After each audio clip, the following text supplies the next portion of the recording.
program ini, tempat ini pun juga akan menjadi saksi nanti di akhirat akan apa yang diadakan di atas muka bumi atau di stadion ini.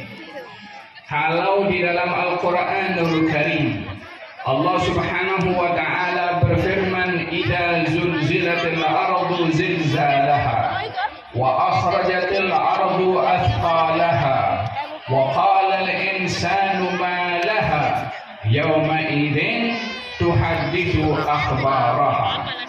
Di hari kiamat nanti bumi akan bercerita, tuhaddithu akan berbicara, akan bercakap dengan bahasa yang jelas difahami oleh semua mukallaf jin dan juga manusia. Bahasa yang clear sehingga semuanya mendengar dan juga memahami apa yang dikata oleh bumi. Ya, hari ini bumi hanya tetap seperti ini, tapi nanti di akhirat Allah berfirman, "Yauma idzin tuhadditsu akhbaraha." Nanti di hari kiamat bumi akan berbicara, akan berita, cerita yang berlaku di atas muka bumi. Setiap tapak di atas muka bumi ini akan beritahu kepada Allah, "Ya Allah, di tempat ini si fulan berzikir kepada Engkau." Bumi pun menjadi saksi. Oleh karena demikian, majlis ini teramat istimewa. Tempat ini yang biasanya untuk beriadah, tetapi malam hari ini tempat ini akan menjadi saksi nanti di hari kiamat, menyebut nama masing-masing yang hadir dalam majlis ini dalam program Maulid Akbar Lahadatu 2023 pada malam hari Selasa malam Rabu. Maka mereka akan memberitahukan kepada Allah Subhanahu wa ta'ala apa yang diadakan dalam majlis yang penuh dengan kemuliaan pada malam hari yang berbahagia ini. Oleh sebab yang demikian, kita amat beruntung dan amat bertuah kerana dibimbing oleh Allah, diberi hidayah oleh Allah, diberi kelapangan oleh Allah, dan cuaca yang begitu baik pada malam hari ini yang saya difahamkan sebelumnya adalah kerap turunnya hujan. Namun pada malam hari ini hujan rahmat diberikan oleh Allah. Malam hari ini hujan maghfirah diberikan oleh Allah. Malam hari ini hujan kita semua taubat dan kembali kepada Allah. Malam hari ini hujan petunjuk dan juga ditingkatkan keyakinan dan keimanan kita kepada Allah Subhanahu wa ta'ala. Wahai Zat yang menurunkan hujan rahmat dan maghfirah serta sakinah, janganlah Engkau jadikan kami bersurai daripada majlis ini kecuali hati kami sudah basah dengan petunjuk rahmat dan juga keyakinan serta keimanan kepada Engkau ya Rabbal Alamin. Kemuliaan majlis pada malam hari ini juga karena isinya sehingga yang hadir pun menjadi orang yang mulia di sisi Allah. Bukan karena namanya, bukan karena di mana ia dilahirkan, bukan karena keturunannya, bukan karena jawatan dan kedudukannya, bukan apapun statusnya, tetapi yang hadir di tempat ini mulia karena majlis ini majlis ilmu dan majlis zikir yang mana di dalam hadis Nabi Muhammad sallallahu alaihi wa ala alihi wa sahbihi wasallam beliau bersabda, "Innallaha mubahin bikum al-umam yaumal qiyamah." Beliau bersabda dalam hadis ketika melihat para sahabat sedang duduk berzikir, lalu Nabi keluar dan bertanya kepada para sahabat, "Ma ajlasakum?" Apa yang menyebabkan kamu duduk pada hari ini? Katanya, "Ya Rasulullah, jalasna nadhkurullah." Wahai Rasulullah, kami duduk sama-sama berzikir kepada Allah karena Allah sudah memberikan hidayah kepada kami dengan nikmat Islam. Maka kami bersyukur dengan berzikir menyebut nama Allah. Kata baginda Rasulullah, "Wallahi ma ajlasakum illa dzalik." Demi Allah, kamu tidak duduk kecuali untuk berzikir sahaja. Kata mereka sahabat mengatakan, "Allahi ma ajlasana illa dzalik." Demi Allah, kami tak duduk kecuali untuk berzikir sahaja kepada Allah. Nabi bersabda, "Aku mengambil sumpah daripada kamu bukan karena aku tak percaya dengan jawaban jawaban kamu. Tetapi aku melihat dan memahami bahwa Allah membangga-banggakan kamu di hadapan para malaikatnya. Siapa kita untuk dibanggakan oleh Allah yang Maha Suci lagi Maha Perkasa lagi Maha Kuasa? Bukankah kita adalah makhluk yang banyak melakukan dosa? Bukankah kita kerap tergelincir melakukan salah dan juga silap? Bukankah kita tergelincir dengan melakukan hal-hal yang karena majelis ilmu dijadikan nama-nama kita ini yang penuh dengan dosa tadi dibanggakan oleh Allah Subhanahu wa taala di hadapan malaikat yang tak pernah berdosa, yang tak pernah melanggar perintah Allah, yang tak pernah melawan kepada Allah Subhanahu wa taala, yang tak pernah salah, yang tak pernah silap. Kesucian malaikat ini kita yang hampir seperti ini dibanggakan oleh Allah di hadapan malaikat Allah Subhanahu wa taala. Alangkah rahmatnya Allah kepada kita dan alangkah bertuahnya kita dengan bimbingan dari Allah Subhanahu wa taala untuk berada di majlis untuk dibanggakan oleh Allah Subhanahu wa taala. Ya Allah, Engkau himpunkan kami di tempat ini untuk mendapatkan rahmat dan dibanggakan oleh Engkau. Janganlah Engkau bangga kepada kami hanya di majlis ini sahaja, tetapi di luar juga Engkau banggakan kami dengan kami istiqamah dalam berzikir kepadamu, istiqamah dalam ketaatan kepadamu, istiqamah dalam meninggalkan maksiat kepadamu, istiqamah di dalam keimanan dan ketakwaan. Ya Arhamar Rahimin, Ya Arhamar Rahimin, Ya Arhamar Rahimin. Diutusnya Nabi Muhammad sallallahu alaihi wa ala alihi wa sahbihi wasallam dengan membawa rahmat, kasih sayang dan juga cinta.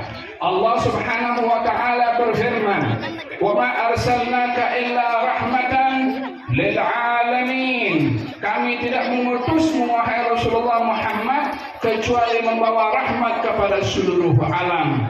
Beliau sendiri mengidentifikasikan, menerangkan, memperkenalkan dirinya. Katanya, "Innama ana rahmatun muhdah."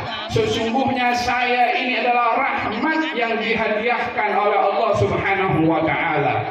Di dalam beliau memperkenalkan dirinya sebagai rahmat dari Allah, supaya kita memahami misi yang dibawa oleh beliau adalah rahmat. Pegangan yang diajarkan oleh beliau adalah rahmat. Petunjuk yang dibawa oleh beliau adalah kasih sayang, supaya kita menjadikan dasar perhubungan sesama kita sesuai dengan risalah yang Allah labelkan kepada Nabi Muhammad, sesuai dengan tujuan yang Allah sudah jelaskan kepada kita untuk Nabi Muhammad, supaya kita juga mengimplementasikan kasih sayang dan juga cinta sesama kita yang ianya adalah merupakan dasar kesempurnaan dalam keimanan seseorang kepada Allah Subhanahu wa taala. Dan oleh sebab yang demikian, di dalam hadis Nabi Muhammad sallallahu alaihi wa ala alihi wa sahbihi wasallam beliau bersabda, "Mathalul mu'minina fi tawaddihim wa ta'atufihim kamathalil jasadil wahid idza ishtaka minhu 'udwun tada'a lahu sa'iral a'dha' bis-sahri wal humma." Perumpamaan kasih sayang antara orang beriman dan orang beriman, perumpamaan saling mencintai antara orang beriman dengan orang yang beriman, umpama satu jasad. Kalau satu anggota badan ini sakit, seluruh badan akan juga mengeluh kesakitan. Demikian perumpamaan yang diberikan oleh Rasulullah. Kita hidup di zaman saudara-saudara kita di Palestina sedang merasakan kesusahan dan juga menderita dengan peperangan yang kejam dilakukan oleh musuh Allah Subhanahu wa taala.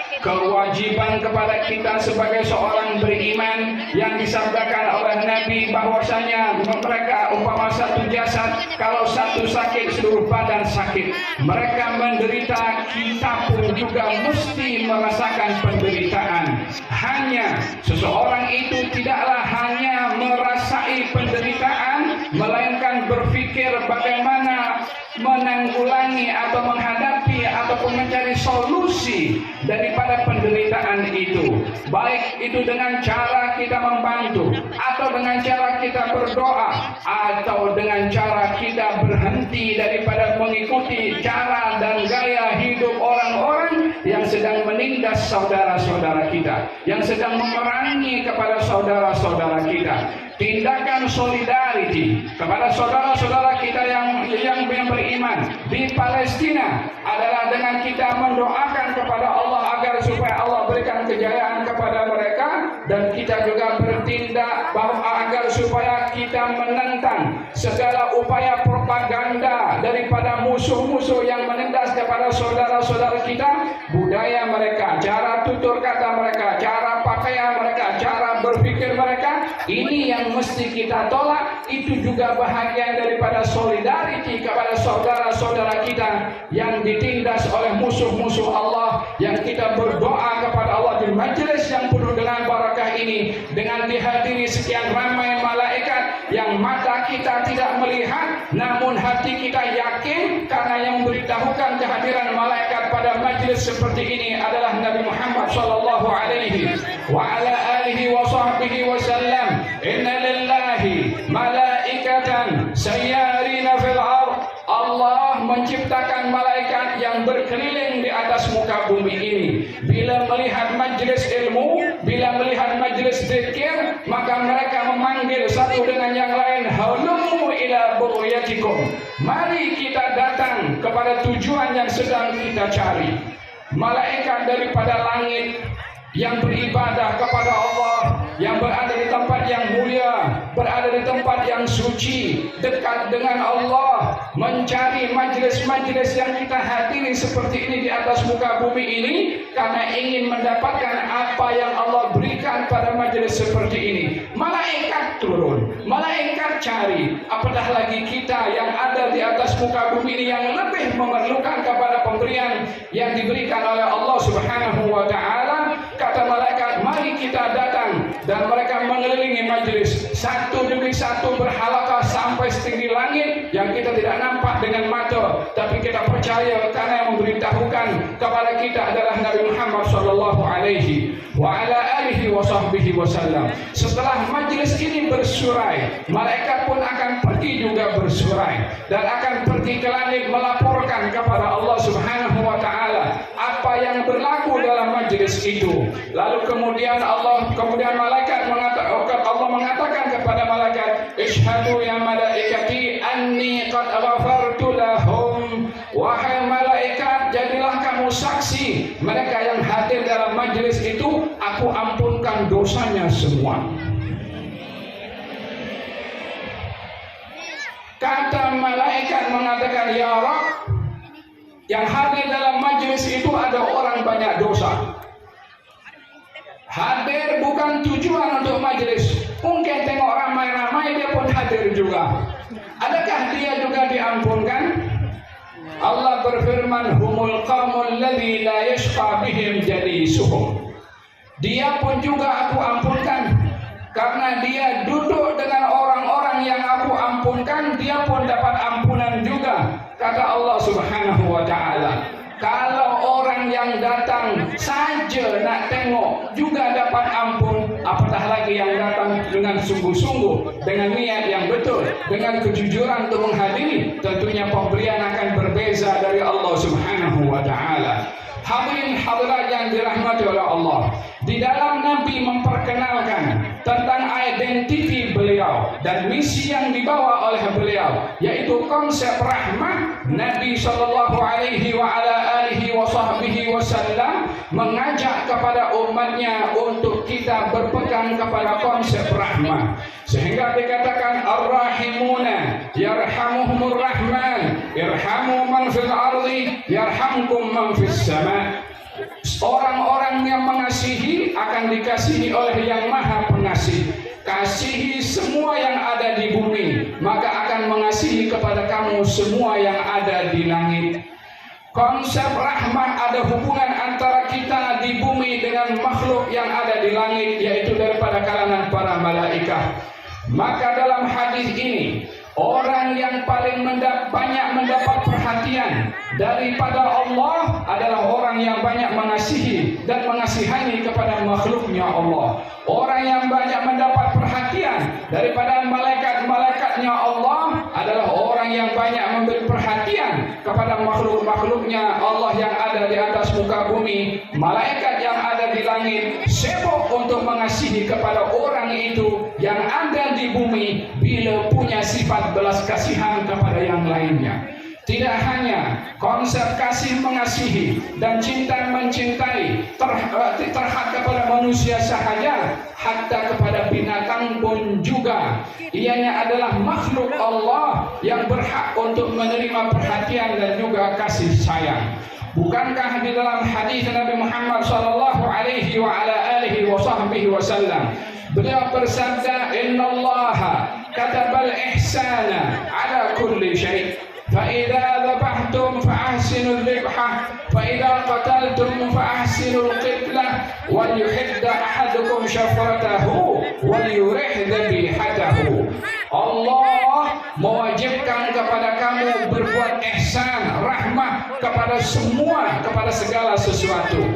Kalaupun kamu membunuh binatang yang berbahaya, bunuhlah dengan tidak menyiksa, bunuh dengan rahmah supaya tidak menyiksa hatta kepada binatang. Kalau kamu ingin menyembelih binatang, sembelihlah dengan rahmah, tidak boleh menyiksa kepada binatang. Hatta kepada binatang pun juga kita diperintahkan untuk berbuat rahmah. Wal yuhidda ahadukum syafratahu. Tajamkan pisau kamu ketika menyembelih untuk tidak menyakitkan kepada binatang. Wal yurih dhabihatahu. Ketika ingin menjatuhkan binatang untuk disembelih, itu pun juga diperintahkan dengan ihsan dan juga rahmah. Demikian di dalam hadis Nabi Muhammad sallallahu alaihi wa ala alihi wa sahbihi wasallam.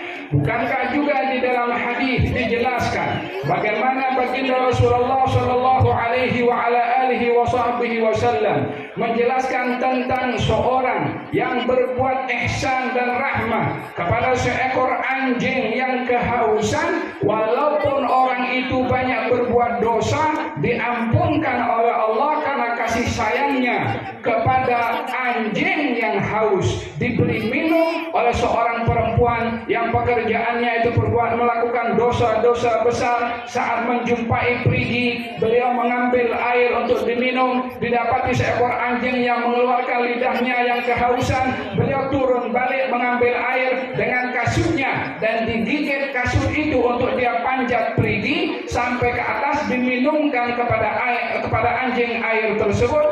Maka Allah berikan ampun dan maaf kepada perempuan itu dan dimasukkan surga oleh Allah Subhanahu wa taala. Masuk surga karena memberi minum kepada seekor anjing. Belas kasihan kepada makhluknya Allah. Yang lain, seorang perempuan juga punya seekor kucing, diikat, tidak diberi makan, walaupun dia orang beribadah. Kata Nabi, dia di neraka karena tak ada belas kasihan hatta kepada seekor kucing atau kepada binatang. Demikian konsep rahmah yang ditetapkan dan diajarkan dan diuraikan di dalam syariat Nabi Muhammad sallallahu alaihi wa ala alihi wasallam.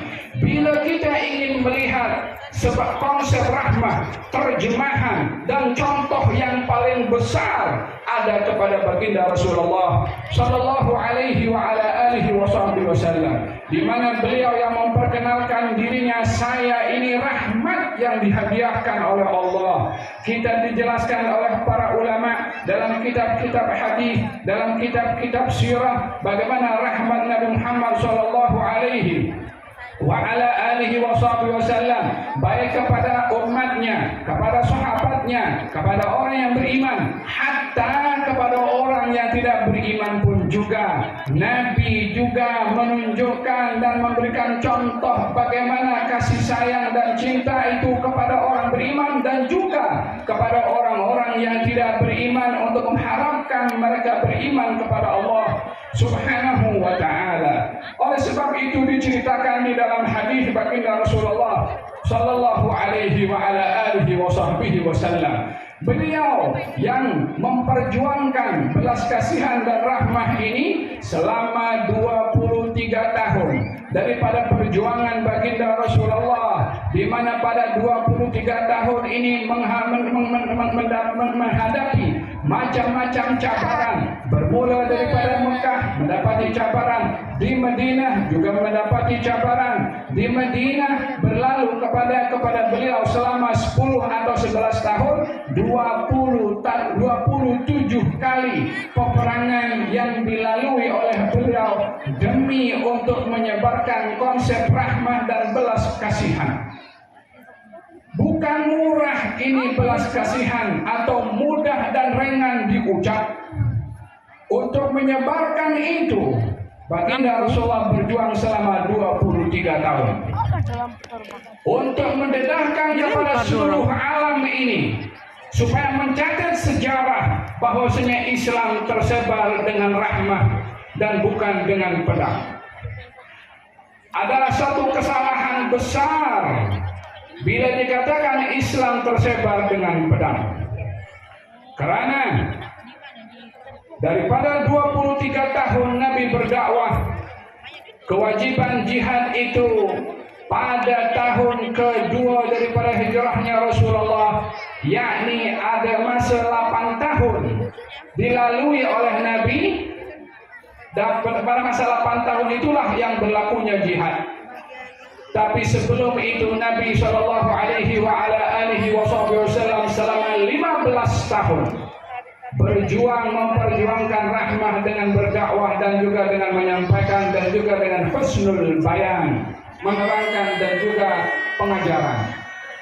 Dengan demikian kita melihat sampainya Islam ke Nusantara ini tidak ada pertumpahan darah, yang ada adalah rahmah dan belas kasihan daripada para pendakwah yang datang untuk menyebarkan ilmu dan mengajak kepada mereka beriman kepada Allah Subhanahu wa taala tanpa berlakunya pertumpahan darah. Bukti nyata bahwa seiman dengan orang yang tidak beriman, demikian yang diuraikan oleh Allah Subhanahu wa taala di dalam Al-Qur'anul Karim. Beliau sallallahu alaihi wa ala alihi wasallam dalam perjuangan dakwahnya yang melalui berbagai macam rintangan, salah satu daripada perjuangan beliau yang susah payah untuk menyebarkan rahmah ini adalah peperangan yang sangat mencabar kepada beliau adalah peperangan Uhud. Daripada sekian ramai, sekian banyak peperangan yang dihadiri oleh beliau, yang sangat mencabar kepada beliau adalah peperangan Uhud. Apa yang berlaku pada perang Uhud? Yang berlaku dalam perang Uhud adalah kekalahan dialami oleh kaum muslimin disebabkan oleh kerana pelanggaran yang dilakukan oleh sebahagian daripada kelompok kaum muslimin. Sehingga baginda Rasulullah sallallahu alaihi wa ala alihi wasallam sendiri mengalami luka-luka dan juga penderitaan yang tak terbayangkan. Kitab sirah menuliskan dan menjelaskan situasi perang pada ketika itu yang berlaku pada tahun ketiga daripada hijrahnya Rasulullah. Beliau yang memerintahkan kepada para pemanah untuk berada di atas bukit Jabal Rumah, gunung yang ditempatkan 50 orang para pemanah di atas gunung tersebut. Nabi berpesan, jangan turun, menang atau kalah, tetaplah di atas. Dipimpin oleh seorang bernama Abdullah ibn Jubair. Maka peperangan pun berlaku. Ketika peperangan berlaku pada kali yang pertama, kaum musyrikin lari kocar-kacir dan kemenangan diraih oleh kaum muslimin. Para pemanah yang ada di atas bukit melihat kaum musyrikin sudah lari, maka mereka pun turun ke bawah untuk mengambil harta benda yang ditinggalkan oleh kaum musyrikin di medan perang. Lupa arahan baginda Rasulullah, jangan turun, menang atau kalah, namun mereka turun.